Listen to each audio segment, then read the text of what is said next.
Hey guys, Travis Gillespie here, and today we're looking at quadrilaterals.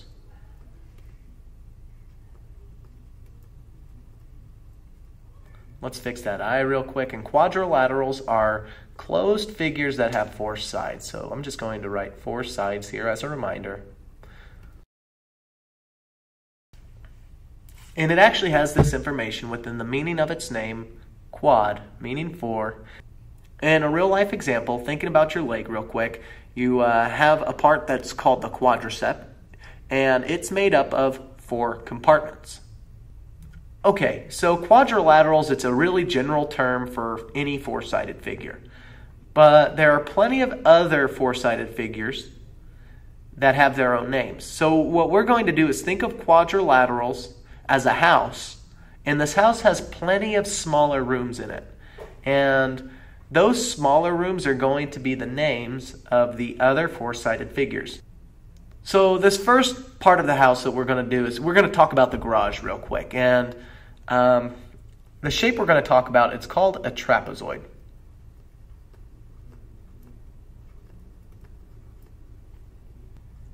So most people define a trapezoid as being a figure that has exactly, and that's the key word, exactly, two sides that are parallel to each other.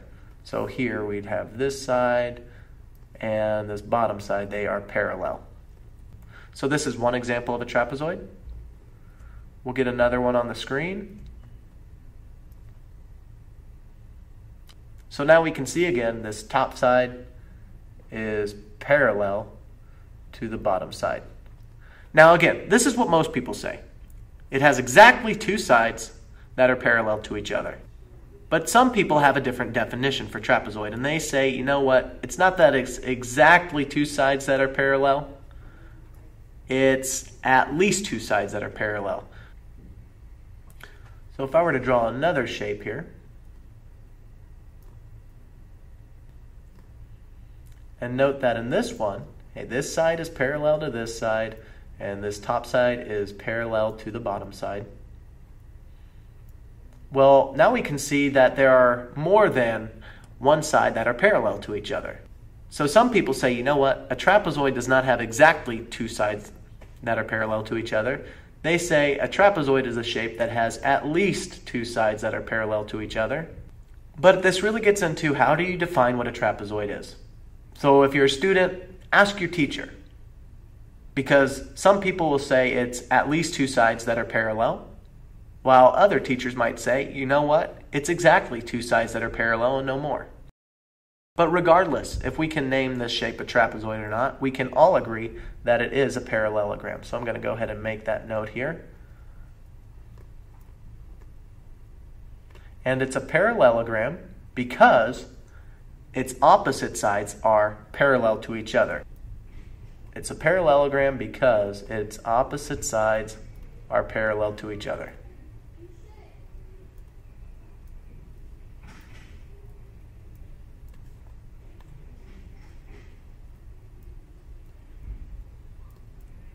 And now let's go back to our house analogy here. So we have a trapezoid, it's a part of the garage, and we can see that based off its definition, it is disconnected from the definition of what a parallelogram is.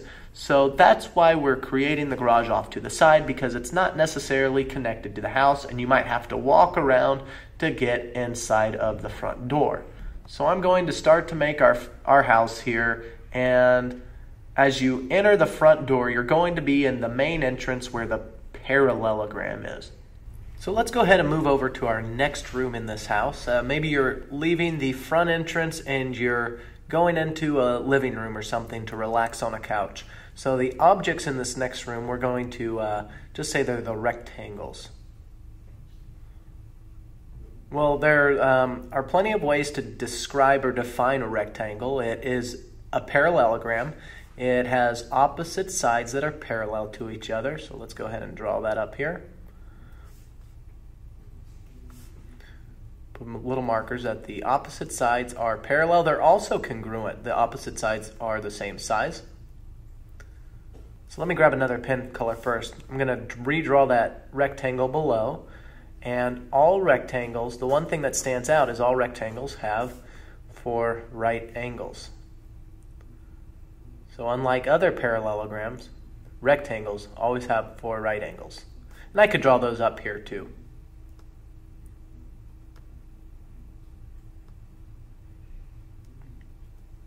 So let's go ahead and rewrite that important information. We see that rectangles have opposite sides that are parallel, and the opposite sides are also congruent.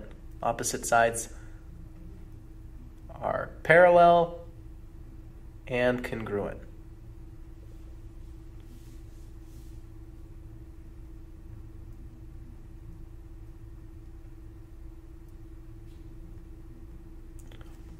Also, rectangles have 4 right angles. So let's put the number 4. I'm going to put a big R with a circle around it to represent right, 4 right angles. All right, so let's leave this room with rectangles. We're going to move over to maybe the kitchen or over to another bedroom or something. And this is where the objects that are rhombuses are. We have our rhombuses. So let's draw our rhombus on the screen. And we know that a rhombus is a parallelogram because the opposite sides are parallel to each other. We'll make that note here. The opposite sides are parallel, and the top is parallel to the bottom. So one other cool thing about rhombuses, if I were to draw one on screen, we would note also that rhombuses, all 4 sides are the same length. So to do that, we display it using a tick mark. A single tick mark here on top and on bottom says that the top length and the bottom length are the same size or the same length. Also, if I were to use a single tick mark on the outer edges, these left and right sides, it tells me, hey, there are 1, 2, 3, 4 sides of equal value. So all 4 sides are the same length.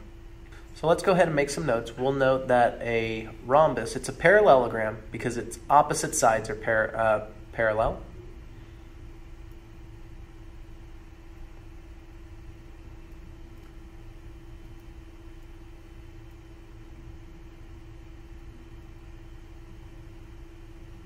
And let's get a little bit more space for writing here. One of the keynotes about a rhombus is that it has 4 sides equal in length.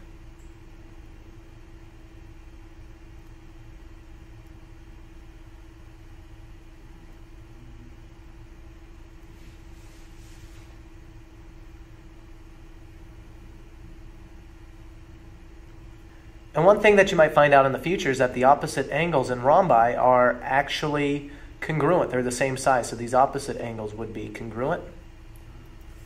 So below, if I were to mark that, these opposite angles would be congruent or the same size. Also, these opposite angles are congruent.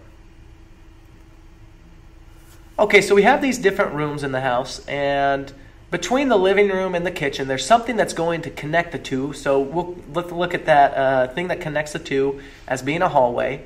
And what I've got to do right now is draw a Venn diagram. So just do a little circular object here as best as possible. Also one on the other side. As best as possible. This isn't the best Venn diagram.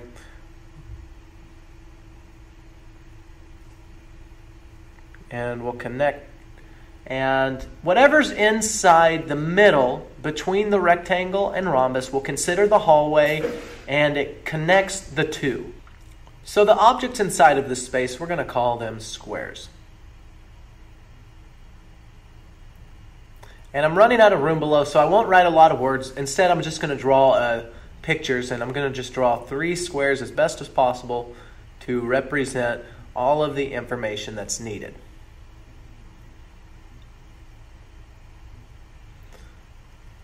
So the first thing I know, all squares are parallelograms because the opposite sides are parallel.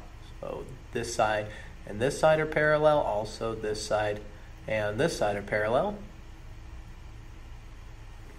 Like rectangles, all squares have 4 right angles. So let's go ahead and choose a new color, and we'll put our angles here, 4 right angles.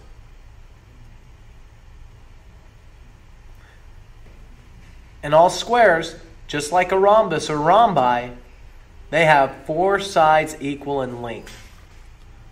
So 4 equal sides.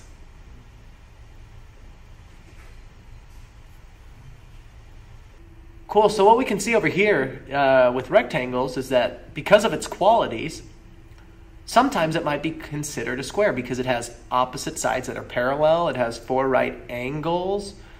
However, it's not always a square because a rectangle does not have 4 congruent sides. Let's flip that thought around and we're going to go over and look at the rhombus now. Well, sometimes a rhombus might be a square because it has opposite sides that are parallel. It has 4 congruent sides, but it doesn't have 4 right angles. Therefore, it will not always be a square. Okay, so let's go back to our analogy where you're in the house, you're in the room where all the rectangles are, and you've got a lot of things in your hand, and you're trying to run from this living room or this room where all the rectangles are all the way through the hallway, all the way over to the other room where the rhombuses are. But because you're in a rush and you have a lot of things in your hand, as you run from the rectangle room all the way through your hallway where all the squares are, some of those objects drop from your hand. And the objects that drop from your hand are the objects that don't match up with the rhombus room. So you would drop all of the right angle objects. And because you're in a hurry, you're going to leave that stuff or those things on the floor as you rush into the kitchen. And the things that were left behind were the qualities that solely belong to a rectangle. So the right angles were left behind, and you pass them to the kitchen where all the rhombi are, or the rhombuses. Let's think of it in the reverse now. You're in the room where all the rhombuses are, and you want to rush back over to the room where all the rectangles are. Well, you rush from the kitchen all the way through the hallway. This time, because you're rushing, you drop all of the items that belong solely to the rhombus, and that is the 4 congruent sides, and you keep on running and you get into the room where all the rectangles are. So what you can see is that some of the qualities between a rectangle and rhombus match up. So sometimes a rectangle might be a rhombus, or vice versa, a rhombus might be a rectangle. However, all 3 of these objects are considered a parallelogram, and all 3 of these objects and a parallelogram, they're all considered quadrilaterals. So the next question is, can this house or the rooms within the house belong to the garage or be considered the garage? Well, in this sense, no. We're going to think of them as being disconnected from each other. There might be a door connecting them, but the garage is a section of the house that's all on its own. And now we can go and ask those questions about the objects now. Can a parallelogram, a rectangle, a square, or a rhombus be a trapezoid? Well, based off of the definitions of each of these objects, the answer is no. They'll never be a trapezoid, or vice versa. If we zoom out just a little bit here, we can see that all of these objects are within the field of quadrilaterals. They're all considered quadrilaterals. Cool stuff. So I'm going to fix one last thing here. I'm just going to border off the garage or the trapezoids and also do the same thing over here with the parallelograms, because all of these objects are housed within the parallelograms field.